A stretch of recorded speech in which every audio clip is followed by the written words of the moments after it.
जय हिंद, नमस्कार। मैं मोहन पाठक और आप देख रहे हैं इंडियन सोसाइटी। तो आज हम बात करने वाले हैं भारत में अगर कोई प्रसिद्ध हो रहा है इस समय, मतलब जिसकी चर्चा हो रही है, तो वो है स्वामी प्रसाद मौर्य।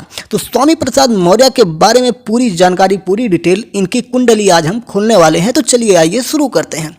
तो ये है, देखिए, मायावती जी जो उत्तर प्रदेश की 4 बार की मुख्यमंत्री रह चुकी हैं। उनसे इनकी करीबियों के बारे में आप जानिए। तो देखिए कितने करीब हैं, मायावती जी के पास हैं। तो ये पूर्व मुख्यमंत्री मायावती जी के इतने पास थे, इतने करीब थे, और वहाँ से चल के यहाँ तक का सफ़र इनका कैसा था, ये सारी चीज़ें आप इस वीडियो में जानेंगे। तो चलिए आइए जानते हैं कि स्वामी प्रसाद मौर्य कौन हैं। तो स्वामी प्रसाद मौर्य प्रतापगढ़ से बिलोंग करते हैं, ठीक है। तो ये पहले बहुजन समाजवादी पार्टी यानी कि मायावती की पार्टी में रहते थे, ठीक है। तो मायावती कितनी बार की मुख्यमंत्री हैं? उत्तर प्रदेश की 4 बार की मुख्यमंत्री रह चुकी हैं। अगर मौर्य के बारे में हम बात करेंगे तो मौर्य 5 बार के विधानसभा के सदस्य रहे हैं उत्तर प्रदेश सरकार में मंत्री भी रहे हैं, सदन के नेता भी रहे हैं, विपक्ष के नेता रहे हैं, और योगी आदित्यनाथ के कैबिनेट में भी ये श्रम रोजगार मंत्री और समन्वय के कैबिनेट के मंत्री के रूप में रहे थे। फिर उसके बाद 2021 के बाद इन्होंने जब चुनावी बिगुल फूका तो उसमें ये आ गए कहाँ पे? समाजवादी पार्टी में, और पकड़ ली साइकिल की रफ्तार, और चुनाव में इनको मिली करारी हार। बात करेंगे अगर स्वामी प्रसाद मौर्य की इस समय, तो टकरार चल रही है यूपी में 2 मौर्य नेता बनने के चक्कर में। मतलब 2 मौर्य नेता हैं यहाँ पे। एक तो समाजवादी पार्टी के पास मौर्य नेता है और दूसरे एक हैं भारतीय जनता पार्टी के पास मौर्य नेता हैं। तो भारतीय जनता पार्टी के पास हैं केशव प्रसाद मौर्य और समाजवादी पार्टी के पास हैं स्वामी प्रसाद मौर्य। मज़ेदार बात यह है कि 2017 के चुनाव में केशव और स्वामी दोनों ही भाजपा के साथ में थे। तो केशव प्रसाद मौर्य की बात करेंगे तो ये उत्तर प्रदेश के दूसरी बार के मुख्यमंत्री यानी कि उप मुख्यमंत्री, डिप्टी सीएम के रूप में इस समय भी स्थापित हैं। तो चलिए बात करते हैं। तो आजकल रामचरितमानस को लेके स्वामी प्रसाद मौर्य विवादों में पड़े हुए हैं, जबकि सपा के मुखिया अखिलेश यादव इनको बार बार कह रहे हैं कि थोड़ा जुबान पे लगाम लगाइए, लेकिन ये अपने जुबान पे लगाम लगाने की जगह खड़े मंचों से ब्राह्मणों को गाली दे रहे हैं, रामचरितमानस पे गाली दे रहे हैं। रामचरितमानस की एक चौपाई है, ढोल गंवार शूद्र पशु नारी सकल तारना के अधिकारी। 1-2 और चौपाइयाँ हैं जिनको ये लेके काफ़ी विवाद किए हुए हैं, और अपने आप को अब तो अखिलेश यादव भी शूद्र बताने लगे हैं भैया। कभी ये अपने आप को क्षत्रिय बता देते हैं, कभी शूद्र बता देते हैं, कभी ओबीसी बता देते हैं। कुछ समझ में नहीं आता है, थोड़ा सा कन्फ्यूजिया गए हैं। कोई बात नहीं, चुनाव हारने के बाद हर कोई परेशान रहता है, तो वो फ्रस्ट्रेशन में हो जाता है। राजनीति में ये सब चलता रहता है। तो अखिलेश यादव जी काफ़ी जोरदार तरीके से मौर्य का साथ दे रहे हैं, और समाजवादी पार्टी में कुछ ब्राह्मण विधायक थीं या ब्राह्मण कार्यकर्ता थीं जिन्होंने इनका स्वामी प्रसाद मौर्य का विरोध किया। तो समाजवादी पार्टी के मुखिया अखिलेश यादव ने उन्हें पार्टी से बाहर का रास्ता दिखा दिया।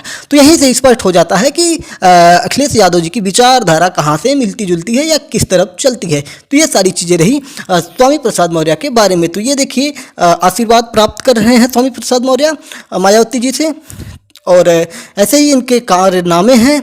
और ये तस्वीर काफ़ी चर्चा की बनी थी, क्योंकि वो तस्वीर, ये वाली तस्वीर जो मैं आपको दिखा रहा हूँ, ये तस्वीर जो है जिस दिन इन्होंने भाजपा को छोड़ के समाजवादी पार्टी ज्वाइन की थी, उस दिन की ये तस्वीर आपके सामने है। तो चलिए, मज़ेदार रहा। ये अमित शाह जी के साथ इनकी तस्वीर है जब इन्होंने भारतीय जनता पार्टी को ज्वाइन किया था 2017 में। तो आपने देख लिया इनका सफ़र, और समाजवादी पार्टी से ये अपना फाजिल नगर का सीट जो है हार चुके थे, और साथ इसी हार का फ्रस्ट्रेशन ये रामचरितमानस पर निकाल रहे हैं। और मज़ेदार बात मैं बताता हूँ कि इनके ऊपर भाई साहब अयोध्या के एक महंत के द्वारा इनका गर्दन काटने पर 21 लाख रुपए का पुरस्कार या घोषणा की बात की गई है। तो साथियों, अगर आप मेरी बात सुन रहे हैं तो 21 लाख के लालच में इस्लामिक जिहादी बनके गर्दन ना काटिएगा, क्योंकि हमारे सनातन धर्म में सभी को बोलने का अधिकार है, क्योंकि यहाँ पे आस्तिक और नास्तिक दोनों की आवश्यकता। इसी बहाने तो वो भगवान का नाम ले रहे हैं, उनकी भी बातें सुनी जा रही हैं। तो देश के बड़े बड़े धर्माचार्य भी इनकी बात सुन रहे हैं और उस पर डिस्कशन भी कर रहे हैं, टीवी पर डिबेट्स भी कर रहे हैं। हाँ, एकाध धर्माचार्य हैं जो थोड़ा क्रोधी प्रवृत्ति के हैं। जैसे विश्वामित्र जैसे धर्माचार्य भी हमारे देश में रहे हैं, तो क्रोधी प्रवृत्ति के भी लोग होते हैं, मानव प्रवृत्ति है, तो उन्होंने बोल दिया, लेकिन उसके बाद उन्होंने माफ़ी भी मांगी है। लेकिन ये बात उन्होंने गलत बोली थी कि इनकी गर्दन काट दी जाए। गर्दन काटने वाली बात तो इस्लामिक जिहादी कट्टरपंथी करते हैं। हमारे यहाँ सनातन धर्म में तो सबको बोलने का अधिकार दिया जाता है। तो ये रही अच्छा, एक और मज़ेदार बात, इन सब घटनाओं के बाद एबीपी न्यूज का शिखर सम्मेलन चल रहा था, और उस शिखर सम्मेलन में स्वामी प्रसाद मौर्य भाग लेने जाते हैं, और वहाँ पे एक महंत जी रहते हैं, उनके साथ राजू दास उनका नाम रहता है, महंत जी का नाम राजू दास रहता है, ठीक है। उनके साथ इनके समर्थकों की मारपीट हो जा रही है। कहा जा रहा है कि राजू दास ने स्वामी प्रसाद को पीटा, और स्वामी प्रसाद कह रहे हैं कि मेरे समर्थकों ने उनको पीटा। तो बात किसी को पता ही नहीं चली कि क्या हुआ था। अब ये बात तो वहाँ पे मौजूद रहे शख्स ही बता सकते हैं। तो अगर कोई वहाँ पे मौजूद था कि घटनाक्रम क्या है, तो वो हमारे कमेंट बॉक्स में ये सारी बातें, वहाँ की घटनाक्रम, सच वाली घटनाक्रम बता देना। भाई मीडिया पे तो कुछ भी चलता रहता है। तो चलिए, ये बात रही स्वामी प्रसाद मौर्य की, जो कि उत्तर प्रदेश में रामचरितमानस विवाद को लेके काफ़ी चर्चा में है। तो चलिए फिर मिलते हैं किसी और को लेके। हम तो कहते हैं कि ये वाली तस्वीर मुझे अच्छी लगती है, क्योंकि सभी साथ में मिलजुल कर हैं तो ये ज़्यादा बेटर है।